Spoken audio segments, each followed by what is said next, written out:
લીલી કોથમીરનો ઉપયોગ કરી અને આપણે મોસ્ટલી ચટણી બનાવતા હોઈએ છીએ, ગાર્નિશિંગમાં પણ વાપરતા હોઈએ છીએ. એ સિવાય ભજીયા અને પુડલા પણ બનાવી લેતા હોઈએ છીએ. અમે વડોદરામાં રહીએ છીએ એટલે અહીંનું પ્રખ્યાત જગદીશ ફરસાણ છે ત્યાં અમે વારે વારે જતા જ હોઈએ છીએ. ત્યાંનો લીલો ચેવડો અને ભાખરવડી તો બધાએ જાણીતી જ છે ને ચાખી જ હશે. પરંતુ આ વખતે અમે ગયા ને તો ત્યાં અમે એક લીલી કોથમીરમાંથી બનતો લીલો રોસ્ટેડ ચેવડો ચાખ્યો. ટેસ્ટમાં એટલો સરસ હતો ને, અને કોથમીરનો ઓરિજિનલ કલર અને ઓરિજિનલ ફ્લેવર હતી. તો મને થયું કે આ કોથમીરનો લીલો ચેવડાની રેસીપી હું તમારી સાથે પણ શેર કરું.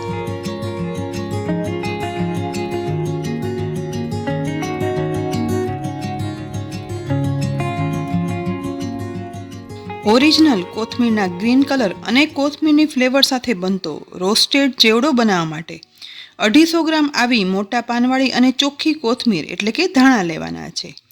આ ચેવડો બનાવવા માટે કોથમીરના ફક્ત પાનનો જ ઉપયોગ કરવાનો છે. માટે આ રીતે કોથમીરના પાન વીણી લેવાના છે. અને હા, કોથમીરની દાંડીનો ઉપયોગ નથી કરવાનો. અત્યારે ખૂબ જ મળતી આ 250 ગ્રામ કોથમીરના પાન આપણે વીણી લીધા છે. આટલી કોથમીર સાથે 2 થી 3 દાંડી મીઠો લીમડો પણ હવે લેવાનો છે. કોથમીર તો વીણી લીધી. કોથમીરની ઓરિજિનલ ફ્લેવરનો ચેવડો બનાવવા માટે આ કોથમીરનો ઉપયોગ કઈ રીતે કરવાનો ને એ તમને હું આગળ કહીશ. પણ એ પહેલાં ગેસની લો ફ્લેમ પર ગરમ કઢાઈમાં 250 ગ્રામ ચોખાના પાતળા પૌવા એટલે કે આપણે શેકવા માટેના જે પૌવા વાપરીએ છીએ ને તે પૌવા લેવાના છે, જેને આપણે કઢાઈમાં ઉમેરી દઈશું. પ્રથમ આ પૌવાને ક્રિસ્પ થાય ને ત્યાં સુધી શેકી લેવાના છે. આ પૌવા આમ તો કડક ક્રિસ્પી જ હોય છે, પણ આ રીતે ગેસની લો ફ્લેમ પર શેકવાથી પૌવામાં જો થોડો એવો ભેજ હોય ને તો તે પણ દૂર થઈ જાય છે. લગભગ 4 થી 5 મિનિટ સુધી ગેસની લો ફ્લેમ પર શેક્યા પછી હવે પૌવા શેકવામાં હળવા થઈ ગયા છે અને હાથ વડે પ્રેસ કરતા જુઓ ભૂકો થઈ જાય છે. એવા ક્રિસ્પી કડક થઈ ગયા છે. તો આ પૌવાને આપણે ગેસ પરથી ઉતારી એક ડીશમાં કાઢી લેવાના છે. પૌવા ઠંડા થાય છે ને એ દરમિયાન એ જ કઢાઈને ગેસની લો ફ્લેમ પર રાખી દઈશું. તેમાં 3 ટીસ્પૂન જેટલું તેલ ગરમ કરવા માટે ઉમેરી દેવાનું છે. ગરમ થતા તેલમાં હવે અડધો કપ જેટલો શેકી અને ફોતરા ઉખાડેલા સિંગદાણા છે ને તે ઉમેરી દઈશું. સિંગદાણા સાથે જો દાળિયાની દાળ ઉમેરવી હોય ને તો તે પણ ઉમેરવાની, પણ મેં આજે દાળિયાની દાળ નથી વાપરી. હવે સિંગદાણાને તેલમાં સતત મિક્સ કરી અને સાતળવાના, જેથી તેલમાં એકદમ સરસ રીતે સિંગદાણા છે ને તે સરસ તળાય અને ક્રિસ્પી થઈ જાય. સહેજ વારમાં જ સિંગદાણા લાઇટ ગોલ્ડન બ્રાઉન કલર સાથે સતળાઈ ગયા છે. તો આપણે વીણેલી કોથમીર અને મીઠા લીમડા ના ઉમેરતા કોથમીરના ઓરિજિનલ ગ્રીન કલર અને ફ્લેવર સાથે બનતો કોથમીર અને મીઠા લીમડામાંથી બનાવેલ આ પાવડર છે ને તેમાંથી અડધો પાવડર સતળાતા સિંગદાણામાં ઉમેરી દઈશું. કોથમીર તો વીણી લીધી હતી, પણ કોથમીરના બદલે આ કોથમીરનો પાવડર આ ચેવડામાં ઉમેરવા માટે કઈ રીતે બનાવ્યો ને તે હવે ચેવડો બની જાય ને પછી હું તમને કહીશ. કારણ કે આ ચેવડો લાંબા સમય સુધી આપણે સાચવી રાખવાનો હોય છે. તેથી જો કોથમીરના પાન વાપરીએ ને તો એ સ્વાદ અને સુગંધ તો આ ચેવડામાં આવે જ નહીં. માટે જ આ રોસ્ટેડ ચેવડામાં કોથમીરની ઓરિજિનલ ફ્લેવર અને કલર આવે ને તેના માટે આ પાવડર જ વાપરવો પડશે. સિંગદાણા સાથે કોથમીરનો પાવડર મિક્સ થઈ ગયા પછી તુરંત જ તેમાં શેકેલા ક્રિસ્પી પૌવા હતા ને તે ઉમેરી દઈશું. બધા પૌવા ઉમેરાઈ જાય ને એટલે તુરંત જ બધું ચલાવી અને મિક્સ કરવાનું છે, જેથી તેલમાં સતરાતા કોથમીરનો કલર પણ કાળો ના પડે અને તુરંત જ તેમાં ઉમેરેલા પૌવામાં મિક્સ થઈ અને કોથમીરનો ઓરિજિનલ ગ્રીન કલર સરસ બેસી જાય અને એક સરખો ફેલાઈ પણ જાય. બસ વઘાર થોડો એવો મિક્સ થઈ જાય ને એટલે હવે બાકી રાખેલા અડધો કોથમીર અને મીઠા લીમડાનો પાવડર હતો ને તે પર ઉપરથી ઉમેરી દઈશું. ફરીથી પૌવામાં સતત મિક્સ કરતા જઈ અને શેકવાનું છે.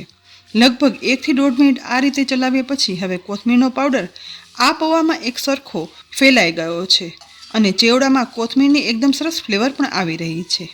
તો હવે આ સમયે તેમાં 3/4 ટીસ્પૂન મીઠું, 1 ટીસ્પૂન ખાંડનો પાવડર સાથે અડધી ટીસ્પૂન મરી પાવડર અને અડધી ટીસ્પૂન આમચૂર પાવડર ઉમેરી દઈશું. બસ વધારે એક પણ મસાલા ના ઉમેરતા ઉમેરેલા મસાલા સાથે જ બધું ફરીથી ચલાવી અને મિક્સ કરવાનું છે. કોથમીરના ઓરિજિનલ કલર અને સ્વાદ સાથે આમચૂરની ખટાશ, ખાંડની ગળાશ અને સાથે મરી પાવડરની તીખાશથી ઓછા મસાલા સાથે અને ઓછા તેલમાં બનતો આ કોથમીર ચેવડો એકદમ ફ્લેવરફુલ બને છે. જેથી ડાયટ કરતા હોય ને તો તેના માટે ભૂખ લાગે ને ત્યારે એક બાઉલ ભરી અને ખાઈ લો ને તો એકદમ ચટપટો આ ચેવડો ભાવે પણ ખરો અને ઓછા તેલમાંથી બનેલો હોવાથી લો કેલેરી જાય. એકદમ ચટપટો કોથમીરનો રોસ્ટેડ ચેવડો બની અને તૈયાર થઈ ગયો છે. તો હવે આપણે આ ચેવડામાં ઉમેરેલ કોથમીર અને મીઠા લીમડાનો પાવડર કઈ રીતે બનાવ્યો ને તે પણ જોઈએ. અહીં આપણે કોથમીરમાંથી અલગ કરેલા પાનની આખી ડીશ ભરી અને રાખી છે. તો પાવડર બનાવવા માટે આ કોથમીરને સૂકવવી પડે.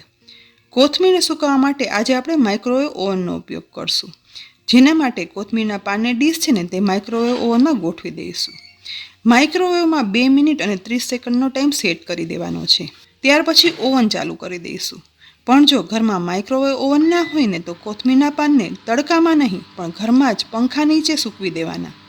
કોથમીરને સૂકાતા 2 થી 3 દિવસ લાગશે, પણ ઘરમાં કોથમીર સૂકવવાથી કોથમીરની સુગંધ અને ગ્રીન કલર છે ને તે એવા સરસ જળવાઈ રહેશે, જે તડકામાં સૂકવવાથી ઉડી જશે. માઇક્રોવેવનો સમય પૂરો થઈ ગયા પછી કોથમીરની પ્લેટ બહાર કાઢી લઈશું. અહીં કોથમીરની ડીશ બહાર કાઢતા જુઓ, હજી કોથમીર અંદરથી થોડી સોફ્ટ રહી છે, એકદમ કડક નથી થઈ. માટે ફરીથી ડીશને ઓવનમાં ગોઠવી વધારે 2 મિનિટનો ટાઈમ સેટ કરી અને ઓવન ચાલુ કરી દઈશું. ઓવનનો સમય પૂરો થતાં કોથમીરની ડીશ બહાર કાઢી લઈએ. હાથથી કોથમીર અડતા જુઓ, એકદમ ક્રિસ્પી સાઉન્ડ આવે છે અને કલર અને સુગંધ એવા જ જળવાઈ રહી. કોથમીર આવી ડ્રાય થવામાં ટોટલ મને 4 મિનિટ અને 30 સેકન્ડ જેવો સમય લાગ્યો છે. હવે આ ડ્રાય કોથમીર ઠંડી પડે ને એ દરમિયાન મીઠા લીમડાના પાન પણ કાચની ડીશમાં કાઢી લઈશું. આ ડીશને માઇક્રોવેવમાં ગોઠવી દઈશું અને માઇક્રોવેવમાં 3 મિનિટનો ટાઈમ સેટ કરશું. ઓવનની હવે સ્વિચ ઓન કરી લીમડો ડ્રાય થવા માટે રાખી દેવાનો છે. માઇક્રોવેવનો સમય પૂરો થતાં લીમડાના પાનની ડીશ બહાર કાઢી લઈશું. જુઓ, મીઠા લીમડાના પાન પણ એકદમ ડ્રાય થઈ ગયા છે. બીજી બાજુ ડ્રાય કોથમીર પણ ઠંડી થઈ ગઈ છે અને હાથથી ભૂકો કરતાં તુરંત જ ભૂકો થઈ જાય છે. અને માઇક્રોવેવ ઓવનમાં ડ્રાય કરવાથી જુઓ, તેને કલર અને ફ્લેવર એકદમ સરસ જળવાઈ રહ્યા છે. તો આ ડ્રાય કોથમીરને મિક્સરના ચટણીના જારમાં ઉમેરી દઈશું. એ જ રીતે સાથે મીઠા લીમડાના પાન પણ આ જારમાં ઉમેરી દેવાના છે. જારનું ઢાંકણ ઢાંકી બંનેને પીસી લઈશું. તુરંત જ એકદમ ઓરિજિનલ ગ્રીન કલર અને કોથમીર અને મીઠા લીમડાની ફ્લેવર સાથે ગ્રીન પાવડર બની અને તૈયાર થઈ ગયો છે. બસ માત્ર મિનિટોમાં આ રીતે કોથમીર અને મીઠા લીમડાનો પાવડર એક વખત બનાવી અને રાખી દો ને, પછી આખા વર્ષમાં મન થાય ને ત્યારે આવો રોસ્ટેડ કોથમીરનો ફ્લેવરફુલ ચેવડો બનાવી શકાય છે અને ઓછા તેલના લીધે ઓછો કેલરીવાળા ફરસાણની મોજ માણી શકાય છે.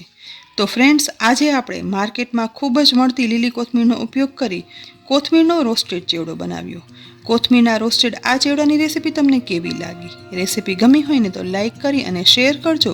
સાથે જ અમારી યુટ્યુબ ચેનલને સબસ્ક્રાઈબ કરજો અને તેની સાથે અમારા ફેસબુક પેજને લાઇક કરી અને ફોલો કરજો, જેથી આવી અનેક નવી અને ઉપયોગી રેસીપીના અપડેટ્સ તમને તુરંત જ મળી જાય.